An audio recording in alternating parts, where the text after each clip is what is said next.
और चीन को घेरने के लिए भारत ने कहां नया मिलिट्री कमांड बनाया। चीन की चुनौती से निपटने के लिए बंगाल की खाड़ी में आज से क्वाड देशों का संयुक्त युद्धाभ्यास होगा और चीन ने फिर ताइवान को उकसाने के लिए सीमा के करीब मिलिट्री डील की। इन सभी खबरों के लिए देखते हैं टॉप 9 वर्ल्ड बैटलग्राउंड।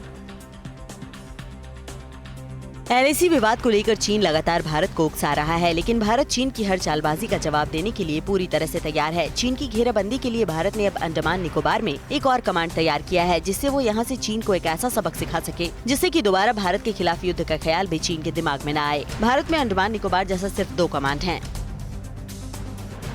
चीन की दादागिरी से निपटने के लिए आज से बंगाल की खाड़ी में क्वाड देशों का मालाबार संयुक्त युद्धाभ्यास का दूसरा चरण शुरू हो रहा है। इस युद्धाभ्यास में भारत, अमेरिका, ऑस्ट्रेलिया और जापान की नौसेनाएं अपनी युद्ध क्षमता का प्रदर्शन करेंगी। 15 अक्टूबर तक चलने वाले युद्धाभ्यास में भारतीय नौसेना युद्धपोत INS रणविजय और INS सतपुड़ा और लंबी दूरी के समुद्री गश्ती विमान P-8A का बेड़ा भी तैनात किया जाएगा।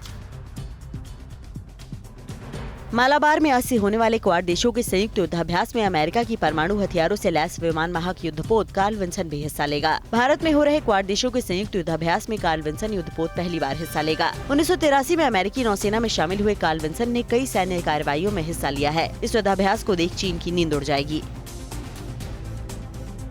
चीन को चौतरफा घेरने के लिए आने वाले दिनों में भारत और अमेरिका के बीच क्वाड के विस्तार करने की रणनीति पर बातचीत हो सकती है। इस विस्तार में क्वाड में नए देशों को शामिल करने के बजाय रणनीतिक मुद्दों के विस्तार पर बात हो सकती है। क्वाड मुद्दों के आधार पर दूसरे देशों, खासकर आसियान देशों के साथ सहयोग बढ़ा सकता है।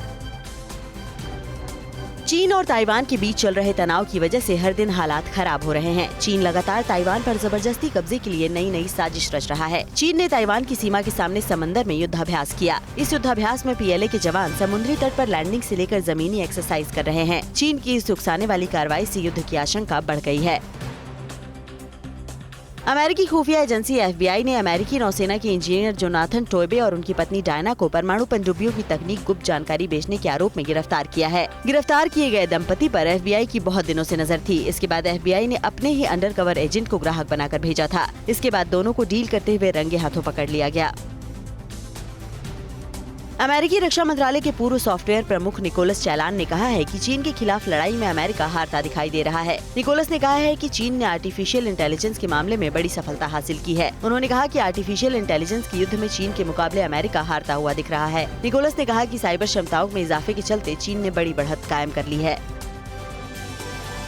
नॉर्थ कोरिया के लिए 30 सालों तक जासूसी कर चुके पूर्व कर्नल किम कुंग सोंग ने तानाशाह किम जोंग पर बड़ा खुलासा किया है। एक वेबसाइट को दिए गए इंटरव्यू में उसने दावा किया है कि नॉर्थ कोरिया के नेता पैसे के लिए ड्रग डील से लेकर हथियार बेचने तक का काम करते हैं। किम सोंग साल 2014 से जान बचाने के लिए दक्षिण कोरिया में शरण लिए हुए हैं। कतर की राजधानी दोहा में तालिबान के साथ हुई बातचीत के बाद अमेरिका ने साफ कर दिया है कि वो तालिबान सरकार को मान्यता अभी नहीं देगा, लेकिन अफगानिस्तान के आम लोगों के लिए मानवीय मदद देता रहेगा। अमेरिका पहले भी WHO, UN के साथ दूसरे सामाजिक संगठन के जरिए मदद देने की बात कह चुका है, लेकिन तालिबान अमेरिका से उसके खजाने पर बैन हटाने की अपील कर रहा है। अड़ी सोमवार से शुक्रवार शाम 6 बजे सिर्फ TV9 भारतवर्ष पर।